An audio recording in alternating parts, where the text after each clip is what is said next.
talk about, and not just from like someone that's preparing to apply for a teaching job, but for current teachers. Do you have any advice for them with regards to their digital presence, as far as, you know, anything from looking like you should have a job in education and also reaching out to show that you excel in your areas? Yeah, absolutely. So like I when I tell this to my students, I tell them you don't want to be too extreme. You don't want to have extreme views on anything. Mm-hmm. You want to make sure to pass the grandma rule. You know, if you're unless your grandma's like really wild, then maybe not. But Yeah. You want your grandma to see what you're posting. And posting doesn't just mean you know, your original content that you're creating, but what you're liking, what you're commenting on, what you're replying to.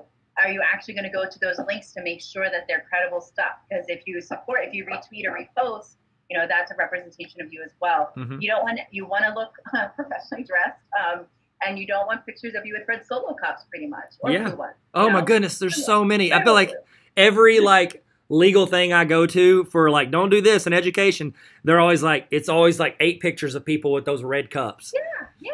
I mean, it might be Kool-Aid, but maybe not. So Yeah. don't take a picture. Just put it down and then take a picture. Somebody country music guy wrote a song about it, so now it's got a negative connotation.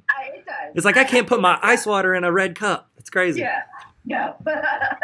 I'm sorry. Keep going. But some things you want to put out there are things like if you're in college, if you're a pre-service teacher, things you're learning about in class, maybe takeaways that you want to tweet out. If you went to like a professional development workshop, or if you attended a webinar, or if you went to a conference or an ed camp, post, because you want to have stuff out there that's relevant and up to date. So if you have an account that maybe you created freshman year, and you haven't touched it since you were a senior, post some dust off of it, start to update it, get some stuff out there.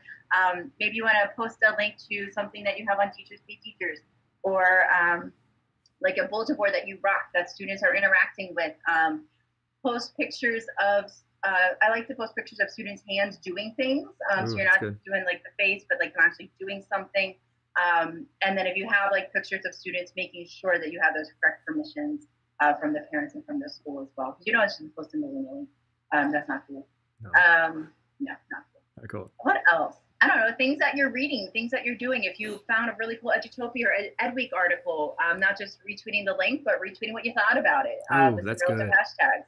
I don't know, maybe even like ask to guest post somewhere. I think that'd be really awesome too. So you start building that digital presence, that professional writing piece. I just had a student who did a podcast with me like 3 weeks ago, was contacted by someone to do a guest post on his blog. So I thought that was really neat, you know, starting to get yourself out there, and then of course sharing that information out too. So yeah, so whatever you do, sharing is caring. You need to share it out and spread it wide and far. That's awesome. Yeah, because they will research. I've interviewed a ton, and first thing we do, you see the name, we're interested, we check out their social media.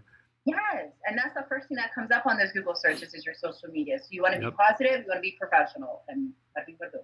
Exactly. Bada bing, bada boom. That's good.